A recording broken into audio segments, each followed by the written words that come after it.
Hey, this is Mike Diercksen from Proactive, and you're listening to the Building Byte podcast. Tune in as we spotlight our guest, Brian Perlberg, Senior Counsel of Construction Law and Contracts at AGC, and Executive Director and Senior Counsel at ConsensusDocs. Our episode today is focused on industry standards in an evolving market. For more information on this episode and others, please check out the Building Byte at www.buildwithproactive.com.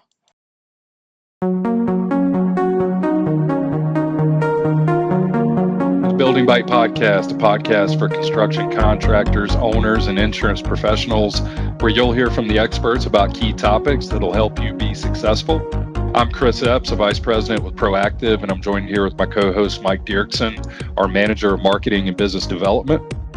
We welcome our guest today, Brian Perlberg. Brian is Senior Counsel of Construction Law and Contracts at AGC, as well as the Executive Director and Senior Counsel for ConsensusDocs. Brian, how are you this afternoon? Doing wonderful. It's a beautiful fall day here in the Washington, D.C. area, and couldn't be better, and pleased to be with you.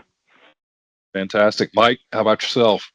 I'm doing great, Chris. Really excited to talk with Brian, and it's an interesting topic today, so I'm really looking forward to getting going.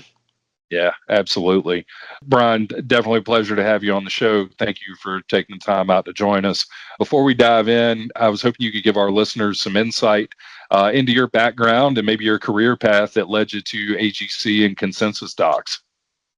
Sure. Well, I'll start out that I have been at AGC of America now for almost 2 decades. It's been a little over 18 years. It's been a great job and a great fit for me. And the bulk of my time and of my tenure is I came in and helped start. There was the discussions that led up to ConsensusDocs and helped create ConsensusDocs. ConsensusDocs just hit 17 years of existence, and we'll talk a little bit about what that is, but it's a coalition effort to draft and publish standard construction contracts. And AGC is the largest association representing commercial general contractors. So I still feel like the new kid in some ways, but as time marches on, I guess I have some tenure there. Before that, I was at the Design Build Institute of America. I was general counsel there.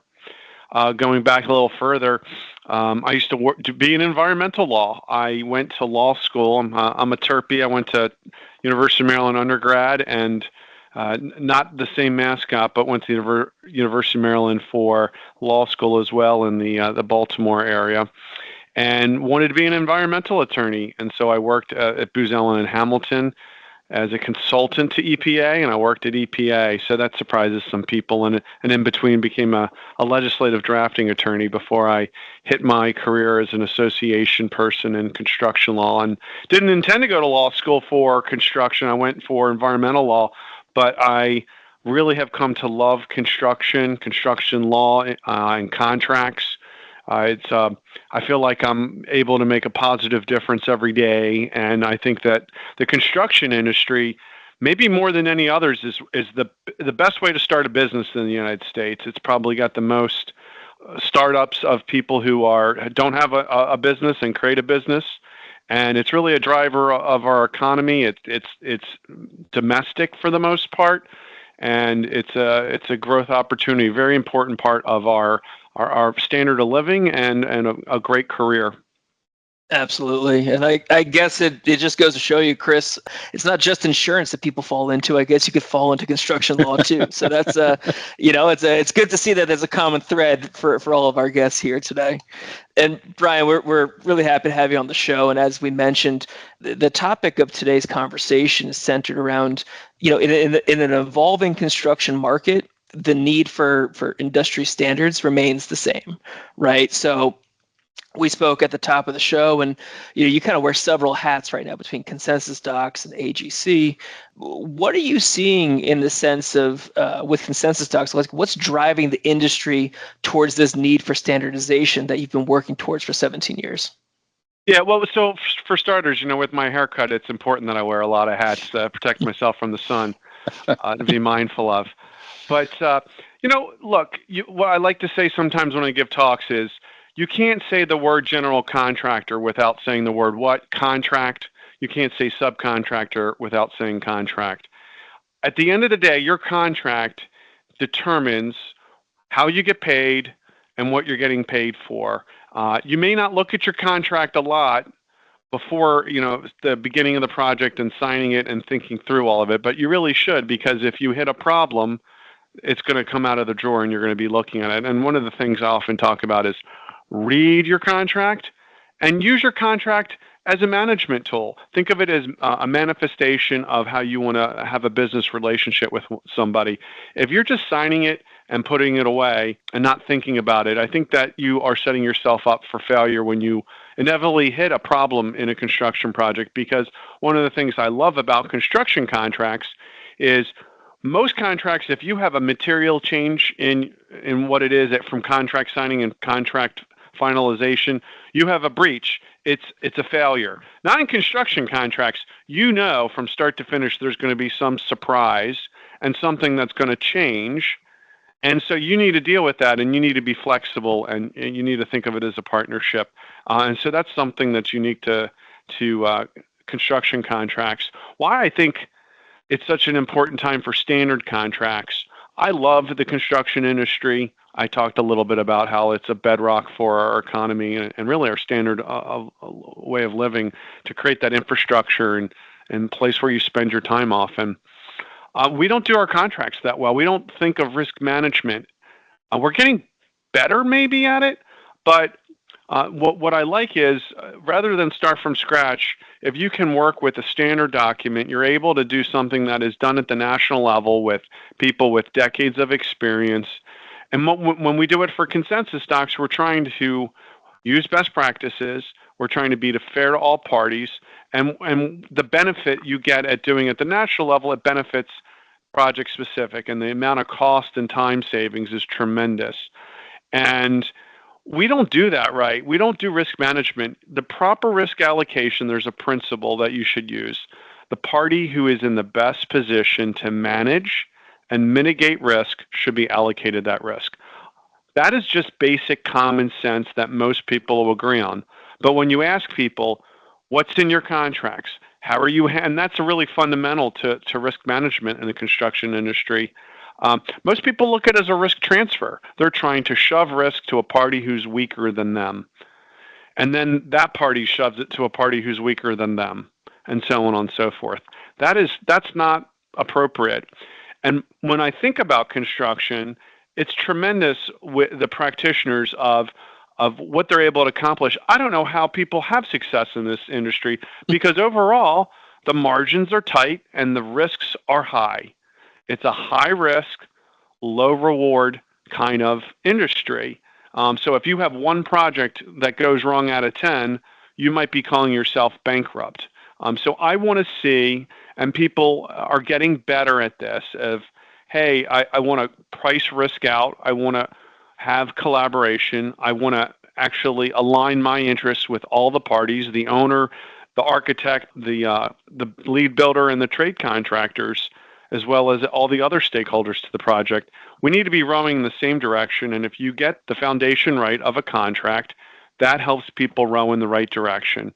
And so when projects take that approach, they tend to do better. They tend to have less litigation. They tend to have less claims. They tend to deliver on time more, and they tend to deliver under budget or make the project more valuable to the construction owner.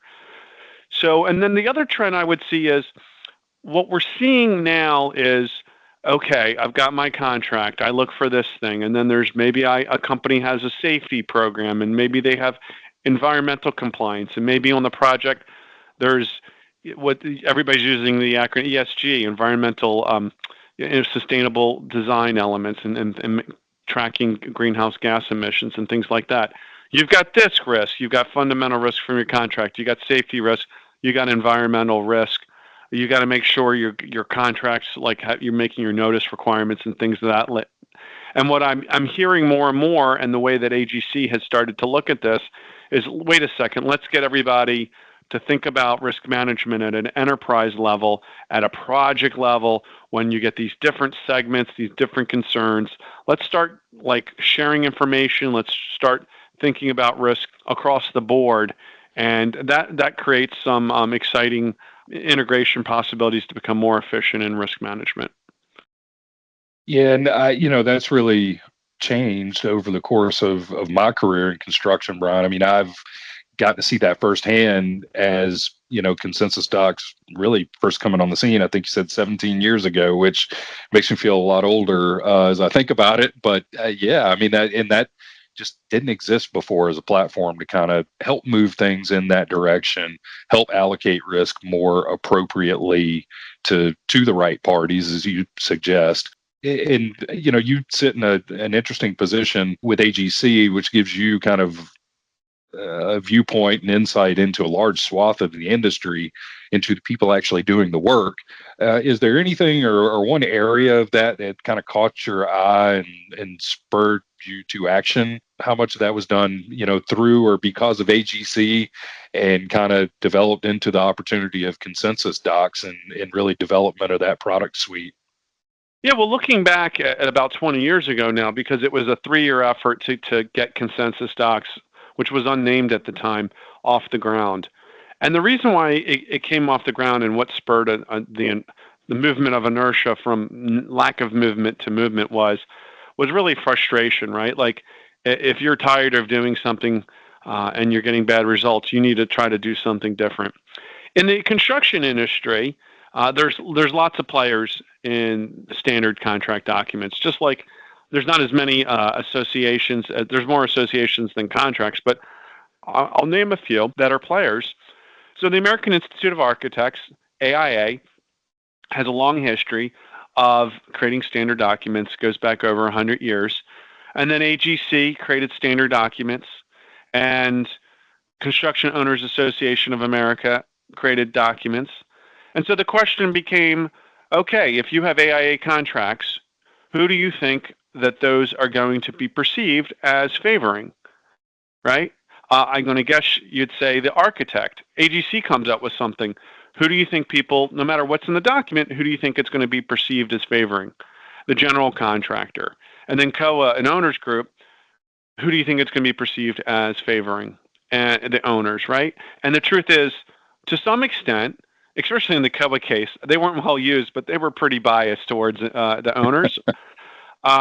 They threw in with us. AGC said, hey, why don't we, instead of like fighting over the same terms and having projects and different viewpoints saying, here's our standard contract and here's my list of 200 changes because I know that they're favoring the architects.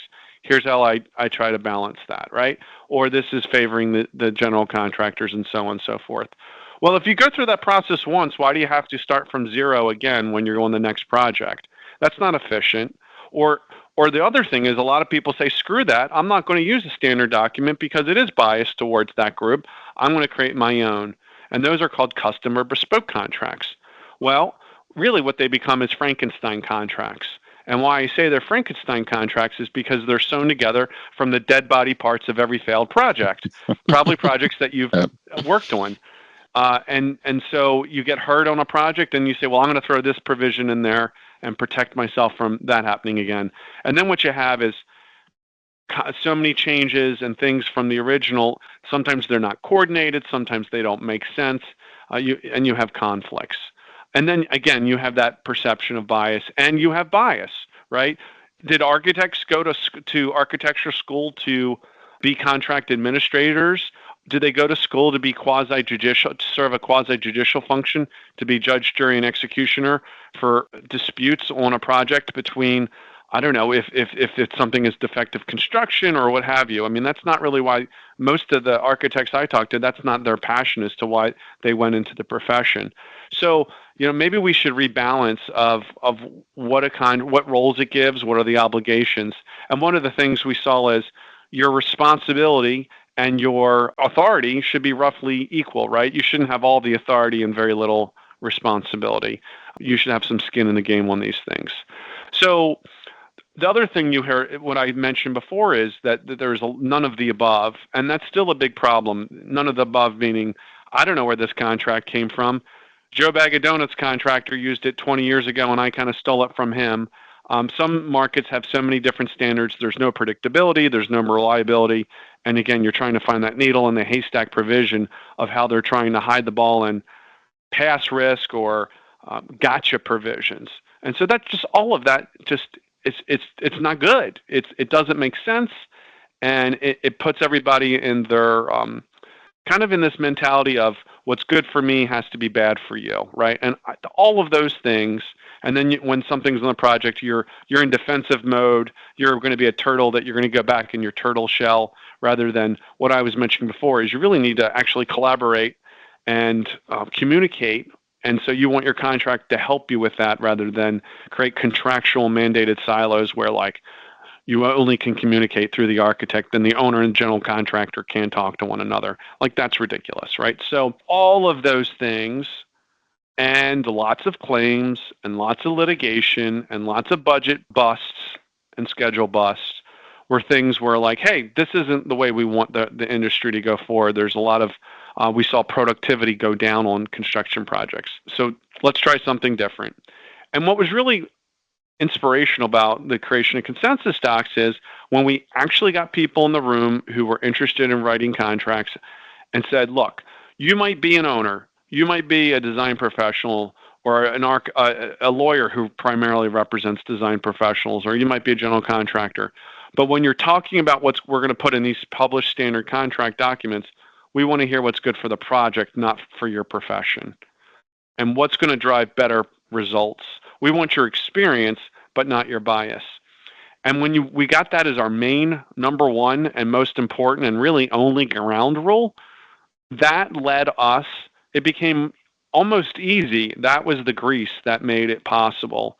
Because, and then we also have like a guidebook that says, okay, well, here's the standard provision, but you might want to consider this. But it was really inspirational that people want to drive better contracts. They want to have better results. And that is definitely what drove ConsensusDocs. Yeah, I mean, ultimately, everyone's got the same goal, right? Is to build the building on time and under budget, right? That's what everyone wants. That's the way the business moves forward. But you do have to be on the same page in order to achieve that. It gets very difficult if not. But Brian, something that ConsensusDocs kind of developed and caught our eye specifically was your pre-qualification and subcontractor default prevention resource center. So that's something that specifically for proactive, we see a lot of things in the SDI rectification space.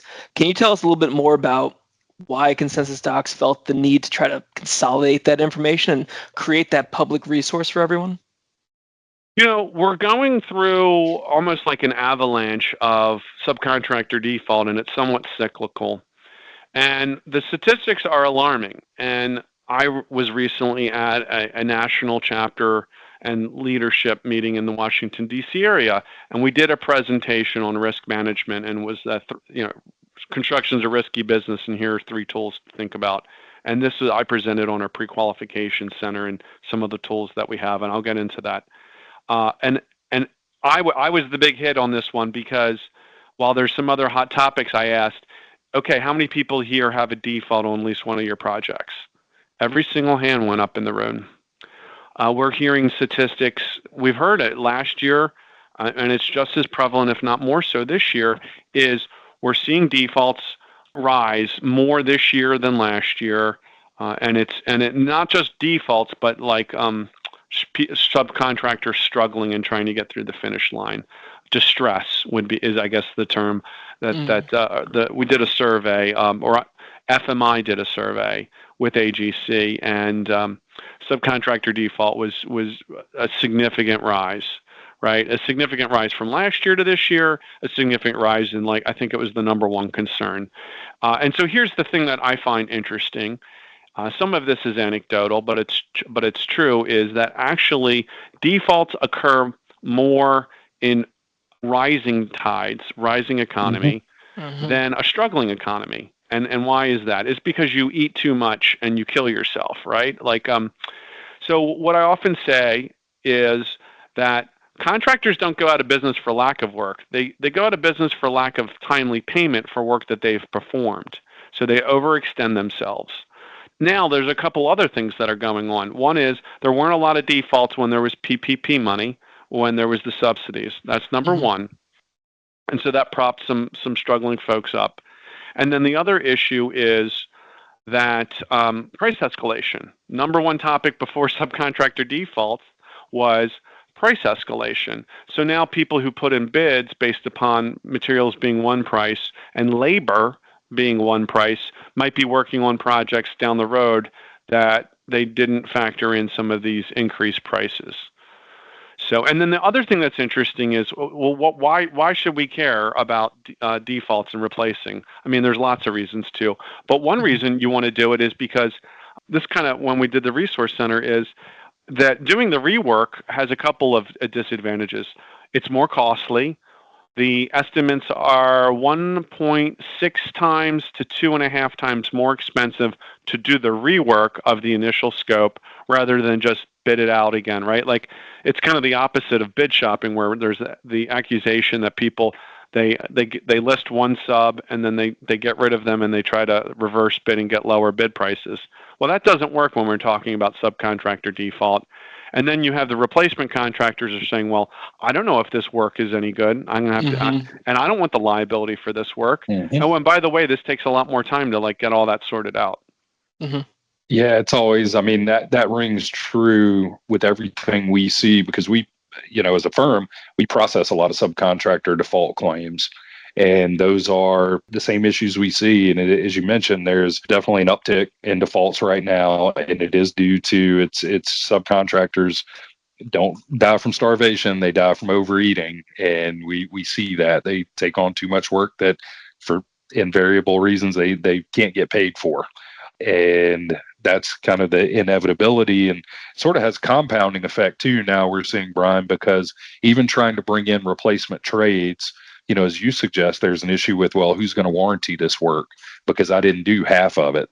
There's also a compounding effect from lack of available manpower and lack of available resources and delayed supply chain deliveries that make it harder to bring in replacement subs, as opposed to just, dragging the original subcontractor through to completion, which, either way, it's not a desirable problem to have if you're trying to run a project as a general contractor. So our audience typically, I would say, connects a little bit better with case studies and examples, and we try to bring those to the table. Brian, do you have any examples or situations? I don't know. We can not name names to protect the innocent here, or the guilty, as it may be. But any situations you can speak to where this standardization of documents has helped alleviate some of these potential headaches and created successes for ConsensusDocs and/or AGC clients?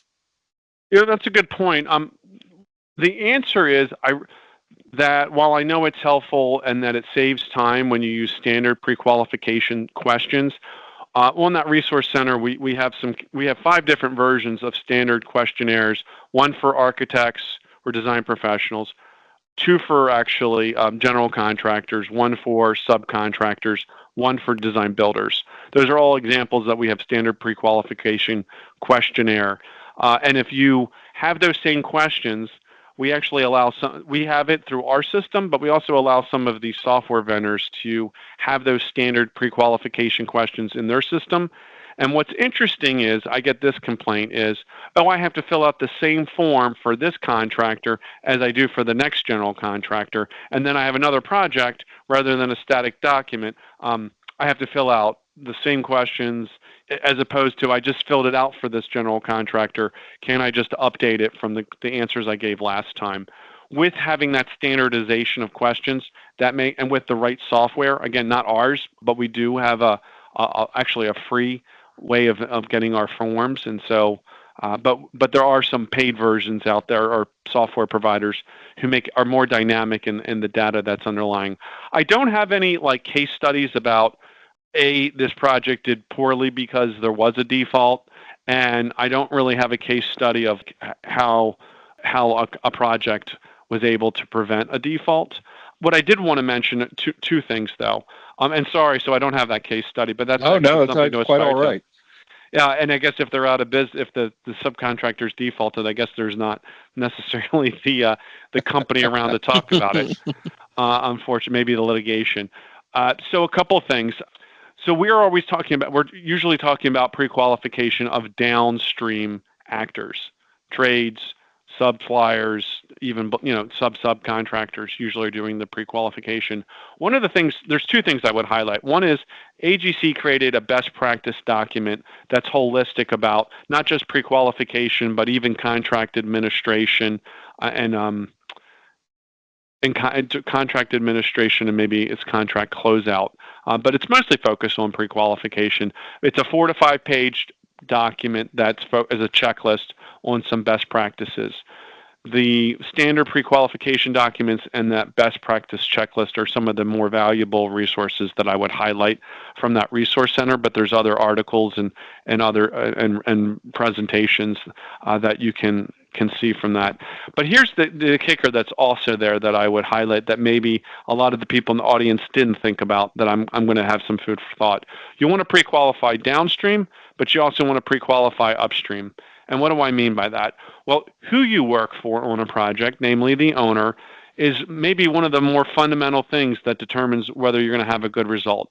Because what I hear is when you have an owner who doesn't have project financing or runs out of it, or is a difficult owner and is maybe because of financing, but they've changed their goals or they're just litigious and things of that nature, those are the kind of projects that it flows downhill, right? And so if there's a difficult relationship between the owner and the prime, that often has difficult relations with the other stakeholders, be it trades, be it architect, engineer, and the like. So we do have a owner's questionnaire for project financing, and it also has an overview for guidelines on how to ask that in a non-confrontational, fair way that's not antagonistic.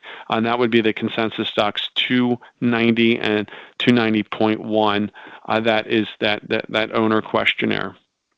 Might have been a little bit of a loaded question there for you, Brian, too, because to the extent you are preventing claims, like you're not hearing about those, right? Like it's hard to prove the non-existence of that uplift, but invariably there. I do think that what I hear people talk about, and they don't usually use specific names, they say it in jest. They'd be like, "I dragged that subcontractor to the finish line with my own hands."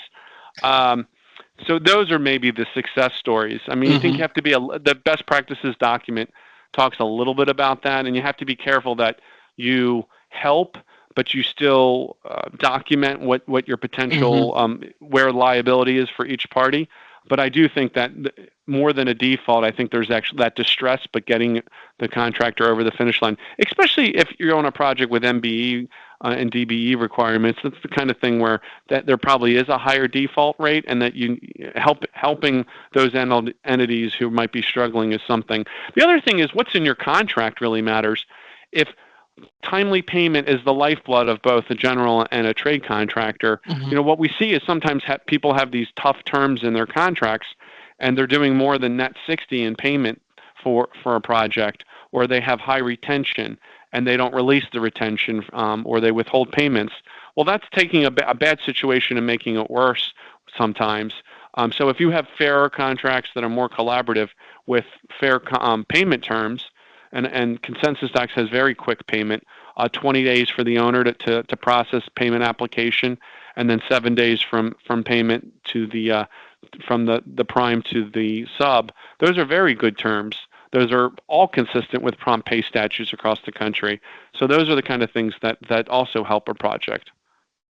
Yeah, no, agreed. And it's just great to get everyone rowing in the same direction, like you mentioned earlier, Brian. No, it's truly the lifeblood of this process is streamlined and efficient communication. But that being said, Brian, this has been a great conversation for us today. We really appreciate you spending some time and bringing your expertise to the table. One thing we'd like to do on our show is just to leave the audience with 3 key takeaways. So if you were listening to the episode today and keeping in mind our stakeholders are typically, carriers, brokers, risk managers, GCs, subs, what do you think the 3 takeaways from today's conversation should be for them?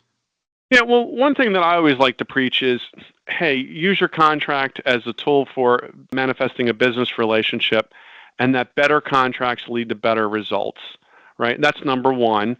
Use better contracts. It's the foundation for success. And if you start out with a balanced foundation, your building's going to be rocky.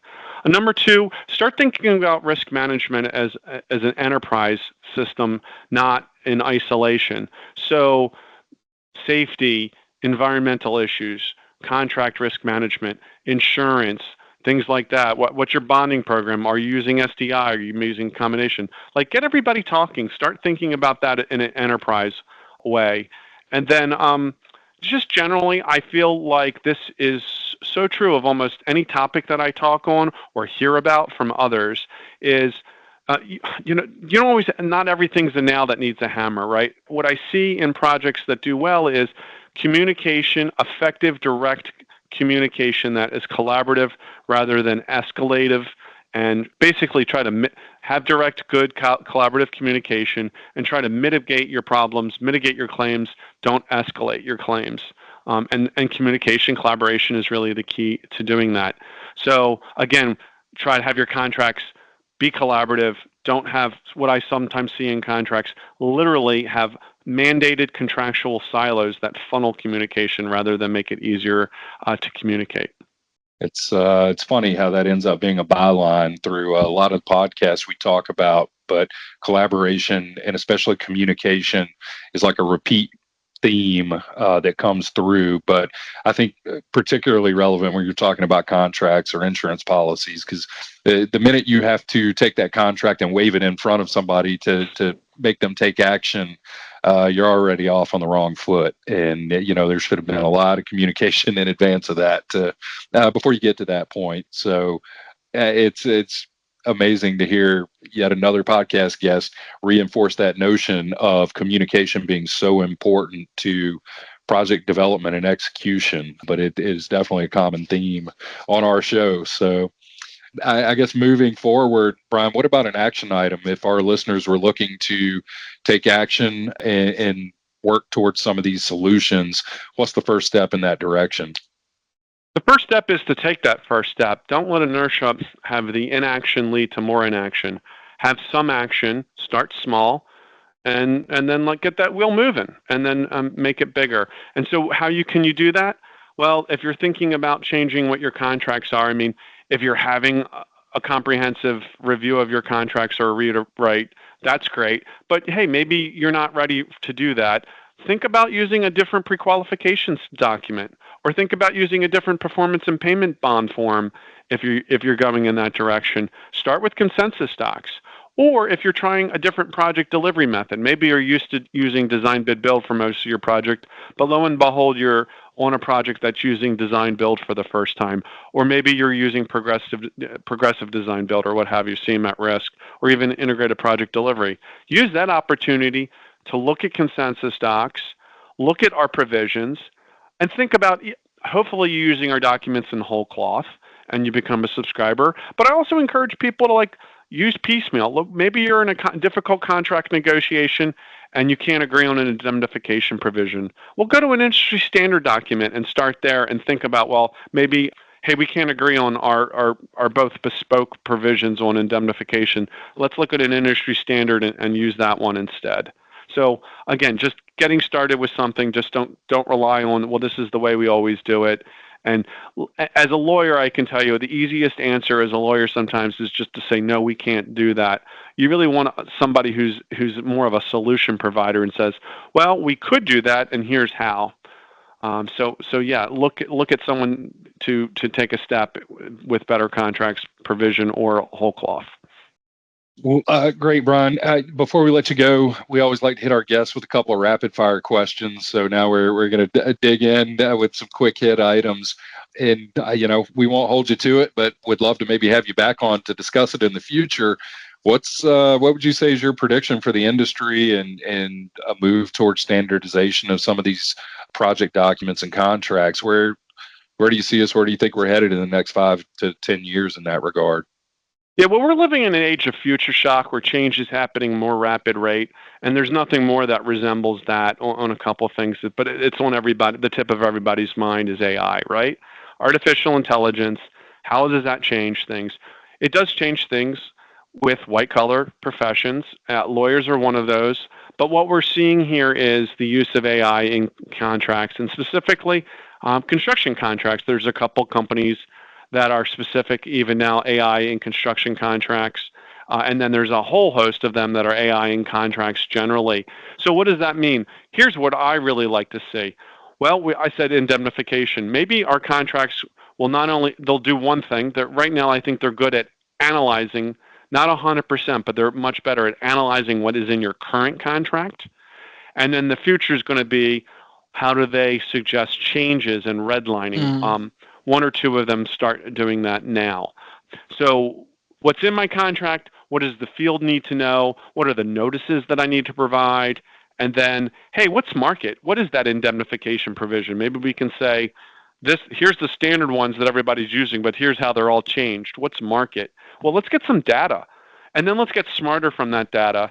And then not just like what's acceptable, but maybe we can also try it to like what leads to claims and what's fought and so forth. So that is definitely going to be really important. I can see people there's another aspect of your clause library of different provisions that you might want to plug and play. That is one thing that is quicker than 5 to 10 years. I think that's going to happen. More penetration, more usage at a deeper level, more sophisticated level. Yeah. Another question for you, Brian. We talked a lot today about the benefits of standardizing our information. But I mean, and maybe it's a simple answer, but what do you think is the ramifications if people in our industry fail to continue to innovate and to standardize those things moving forward? I guess the quick answer is it's the quick and the dead, right? You see separations in the marketplace that have to adapt or won't be in business in the future. It sounds a little threatening, and maybe that's the same kind of things that people have been saying for a while, but you do seem to see a shakeout in the market. And I would say one of the biggest changes that I've seen just in the almost 20 years that I've been involved with the construction industry is that the perception of a builder, a constructor. In ConsensusDocs, we use the term constructor, not general contractor. Anybody can sign a contract. Constructor is somebody who adds value. The professionalization of the stakeholders, the profession of being a builder is dramatically increased. There's a more sophistication involved. And so I do see that the market has already moved in that direction of having to adapt. And then using standard documents, using fairer terms that help that collaboration and communication, I think is key. And I'm proud that ConsensusDocs in particular, that's a kind of a marquee perspective that we've taken, that we've used our contracts to help foster rather than hinder that. Well, Brian, as you know, this is the Building Bite. That stands for Building Insurance Technology with the Experts. You are today's expert. One thing we like to ask all of our guests, what are you taking to Bite Ed today? So I know you said you're in the DC area. Where's the best spot to go grab a bite down there? DC is a great place to get food. There's a lot of choices, ethnic. I will tell you that probably my favorite place to get a bite in the area and a birthday celebration would be probably Rasika West End, modern Indian food. Really tasty, not your traditional Indian fare, but wonderful, and a place that I love to go for anytime I can get there, special occasions or just every day. Certainly Awesome. Add that to the list. Yep. Put it on the list, Mike. Well, Brian, thank you again for chatting with us today. Definitely appreciate you taking the time. If our listeners want to hook up with you afterwards, want to get a hold of some of the ConsensusDocs and want to start taking those steps, where can they find you? What's the best way? Email, LinkedIn? What's the best way to get a hold of you? LinkedIn's great. ConsensusDocs has a website. It's org for org. ConsensusDocs. ConsensusDocs.org. A lot of resources there. If you Google ConsensusDocs Pre-Qualification Center, you could find that. I'm happy to connect with you on LinkedIn and love engaging with folks through LinkedIn. Fantastic. We encourage everybody to reach out, and thank you again for taking the time to chat with us today. My pleasure. Hope to do it again in the future. Thank you. Thank you for listening to The Building Bite. This podcast has been brought to you by Proactive. Check us out on thebuildingbite.com, where you can subscribe to our newsletter and follow us on social media for all future The Building Bite news and updates. You can also find us on your favorite apps, including Apple and Google Podcasts, Spotify, Stitcher, TuneIn, and Amazon. If you have ideas for episode topics that we should cover on the show, or you know somebody who would be a perfect guest, let us know at connect@thebuildingbite.com.